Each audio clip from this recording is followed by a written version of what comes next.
हाँ तो सभी छात्र एवं छात्राओं को अनिल सर का नमस्कार, गुड इवनिंग, नमो नमः। आज हम लोग Krishna tuition centre Birpur YouTube channel के माध्यम से संस्कृत ट्यूशन भाग 1 क्लास 9th का इम्पोर्टेंट ऑब्जेक्टिव क्वेश्चन पाठ 4 से लेकर 6 तक का जानेंगे, पढ़ेंगे, जो बिहार विद्यालय वार्षिक परीक्षा 2026 के लिए बहुत ही महत्वपूर्ण है। यदि आप इसे कंप्लीट कर लेते हैं तो आपका परीक्षा में आने वाले सभी प्रश्न को आप हल कर लीजिएगा। इसीलिए इस क्लास को अधिक से अधिक अपने दोस्तों के बीच में शेयर करें और जो अभी तक इस Krishna tuition centre Birpur YouTube channel को सब्सक्राइब नहीं किए हैं वह सब्सक्राइब कर लीजिए, क्योंकि प्रत्येक दिन इस तरह से आपके लिए एक नया से नया हिंदी का, सोशल साइंस का सबका ऑब्जेक्टिव क्वेश्चन, सब्जेक्टिव क्वेश्चन जाएगा परीक्षा में पूछने वाला। तो आइए, पहला क्वेश्चन है हमारा ये चतुर्थ पाठ का, वेद से चत्वारो वेदा का, वेद की संख्या कितनी है? वेद की संख्या कितनी है? तो 4 वेद है। आंसर होगा 4 वेद। दूसरा है सबसे प्राचीन वेद कौन सा है? तो ऋग्वेद सबसे प्राचीन वेद है। यज्ञ से संबंधित वेद कौन होता है? यज्ञ से संबंधित कौन वेद होता है? तो यजुर्वेद होता है। यज्ञ से संबंधित कौन वेद होता है? तो यजुर्वेद होता है। डी नंबर का ऑप्शन हमारा सही होगा। अगला प्रश्न है संगीत का मूल स्रोत किस वेद को माना जाता है? संगीत का मूल स्रोत किस वेद को माना जाता है? सोम वेद को। औषधि और रोग निवारण का वर्णन किस वेद में है? किस वेद में है? तो सही जवाब हो जाएगा हमारा अथर्ववेद में है। ऋग्वेद में मुख्य रूप क्या है? ऋग्वेद में मुख्य रूप से क्या है? ऋग्वेद में मुख्य रूप से देवताओं की स्तुतियां हैं। अगला प्रश्न है यजुर्वेद किस प्रकार का वेद है? यजुर्वेद किस प्रकार का वेद है? यह यजुर्वेद जो है कर्म प्रधान वेद है। बी नंबर का ऑप्शन सही होगा। अगला है सामवेद में का संबंध किससे है? युद्ध से, राजनीतिक से, संगीत से। तो सामवेद का संबंध जो है वह संगीत से है। किससे है? संगीत से है। अथर्ववेद में किसका वर्णन मिलता है? औषधि और मंत्रों का मिलता है। किसका मिलता है? औषधि और मंत्रों का। वेद किस भाषा में रचे गए हैं? वेद किस भाषा में रचे गए हैं? संस्कृत भाषा में। वे अब है इसी तरह से हम जैसे हिंदी में ऑब्जेक्टिव देखें, क्योंकि परीक्षा में हिंदी में भी पूछा जाता है और संस्कृत में भी। तो वेदा कति सन्ति? सही जवाब होगा चत्वारः। ऋग्वेदे कति सूक्तानि सन्ति? ऋग्वेदे कति सूक्तानि सन्ति?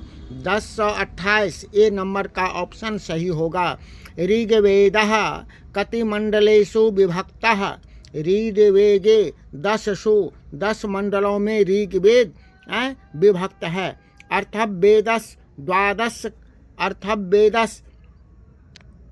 12 कांडे कस्या स्तुति? अथर्ववेद के 12वें कांड में किसका स्तुति है?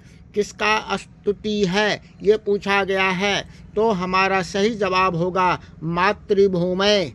नहीं, सी नंबर का ऑप्शन सही होगा।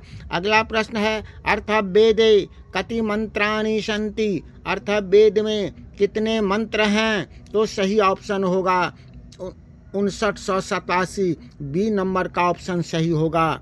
संपूर्ण अथर्ववेदे कति सूक्तानि सन्ति? संपूर्ण अथर्ववेद में कितने सूक्तियां हैं? तो सही जवाब होगा 3 730 गौ नंबर का ऑप्शन सही जवाब होगा। उसके बाद है अगला प्रश्न, ऋग्वेदे कति मंत्राणि सन्ति, ऋग्वेद में कितने मंत्र हैं? तो सही ऑप्शन होगा 1552 है। ये डी नंबर का ऑप्शन हमारा सही होगा। अगला अध्याय है संस्कृतस्य महिमा। अगला अध्याय संस्कृतस्य महिमा है, इसका देखेंगे। फिर हिंदी में संस्कृत भाषा को क्या कहा जाता है? संस्कृत भाषा को प्राचीन भाषा कहा जाता है। संस्कृत भाषा किसकी जननी मानी जाती है? संस्कृत भाषा अनेक भारतीय भाषाओं की जननी मानी जाती है। अगला प्रश्न है, वेद किस भाषा में लिखे गए हैं?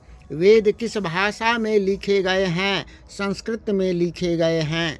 संस्कृत भाषा कैसी भाषा मानी जाती है? संस्कृत भाषा कैसी भाषा मानी जाती है? वैज्ञानिक भाषा मानी जाती है। संस्कृत साहित्य में क्या मिलता है? संस्कृत साहित्य में वेद, उपनिषद और महाकाव्य मिलता है। संस्कृत का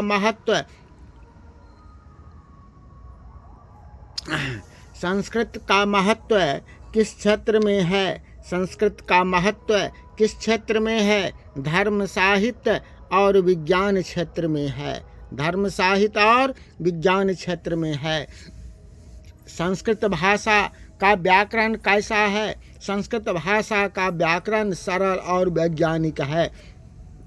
संस्कृत भाषा का प्रभाव किन भाषाओं पर है?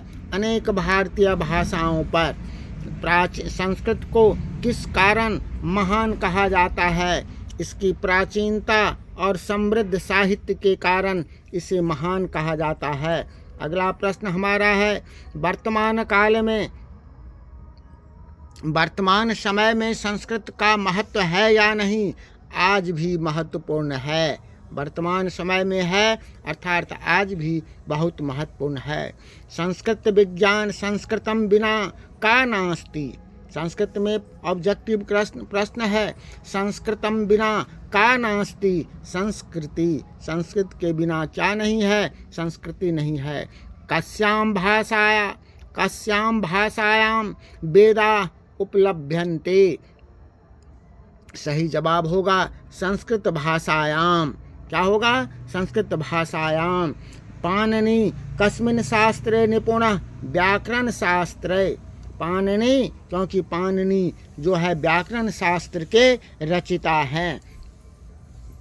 अगला है, कस्य अध्ययनम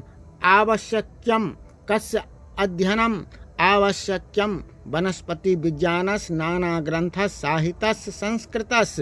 तो कस्य अध्ययनम? संस्कृतस अध्ययनम। डी नंबर का ऑप्शन सही होगा। संगीत रत्नाकर कस्मिन् शास्त्रे ग्रंथः? संगीत रत्नाकर संगीत शास्त्रे ग्रंथः। आर्यभट्टः कस् शास्त्रस् ग्रंथकारः?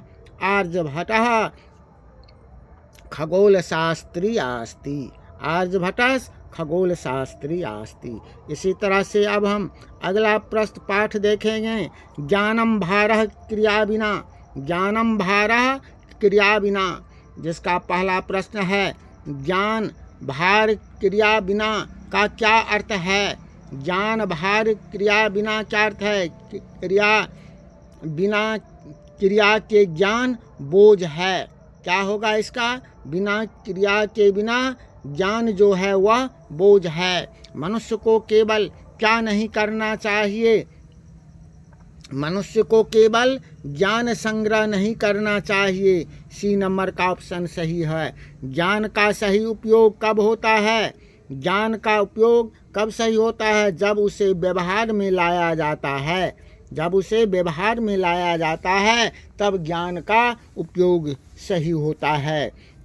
क्रिया के बिना ज्ञान कैसा होता है? बोझ होता है। क्रिया के बिना ज्ञान कैसा होता है? बोझ होता है। पाठ का मुख्य संदेश क्या है? ज्ञान को आचरण में लाओ। पाठ का मुख्य संदेश, पाठ का मुख्य संदेश क्या है?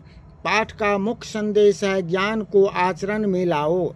सफल व्यक्ति कैसा होता है? सफल व्यक्ति जो ज्ञान को कार्य में लगाता है, जो ज्ञान को कार्य में लगाता है वही व्यक्ति सफल होता है। विद्यार्थी को क्या करना चाहिए? ज्ञान को व्यवहार में उतारना चाहिए। विद्यार्थी को क्या करना चाहिए? ज्ञान को व्यवहार में उतारना चाहिए। अगला प्रश्न हमारा है, निष्क्रिय ज्ञान का परिणाम क्या होता है? निष्क्रिय ज्ञान का परिणाम से, निष्क्रिय ज्ञान से कोई लाभ नहीं होता है। जीवन की उन्नति के लिए क्या आवश्यक है? ज्ञान और क्रिया दोनों आवश्यक है। ज्ञान और क्रिया दोनों आवश्यक है। क्रिया शब्द का क्या अर्थ है? कार्य या कर्म। कार्य या कर्म। क्रिया शब्द का अर्थ होता है कार्य या कर्म। अब देखिए संस्कृत में इसी तरह से क्या प्रश्न है। तो संस्कृत में इस तरह से प्रश्न है, प्रथमः युवकः किम अकरोत्? प्रथमः युवकः अस्थि संचयम्। अस्थि संचयम्। चर्म मांस रुचिरम मांस रुचिरम केन संयोजितम? तो द्वितीयेन। चतुर्था वृक्षाद वृत्तयः कुत्र गतः? चतुर्था तो गिरिहम। चतुर्था वृक्षाद वृत्तयः कुत्र गतः? गृहम। विद्याया का उत्तमा। अगला प्रश्न है हमारा, विद्याया का उत्तमा? बुद्धि। सी नंबर का ऑप्शन सही होगा। कदाचित तय डैश मंत्रितम। कदाचित तय विद्याम मंत्रितम। राजपरिग्रह डैश बिना न लभ्यते। इसमें होगा क्या है? 15 में क्या है? कदाचित तय डैश मंत्रितम। मित्रय होगा इसमें क्या होगा? मित्रय होगा। ये सी नंबर का गलत है। राजपरिग्रह डैश बिना न लभ्यते। विद्याम बिना न लभ्यते। इसी तरह से आज हम लोग ये सभी संस्कृत का पाठ 4 से 6 तक देखे हैं। इस क्लास को अधिक से अधिक शेयर कीजिए, लाइक कीजिए और जो अभी तक सब्सक्राइब नहीं किए हैं वह सब्सक्राइब कीजिए ताकि सबके पास यह पहुंच जाए। इसी के साथ आज की क्लास यहीं समाप्त होती है। आप सबों को बहुत बहुत धन्यवाद। फिर मिलते हैं नेक्स्ट क्लास में। जय हिंद।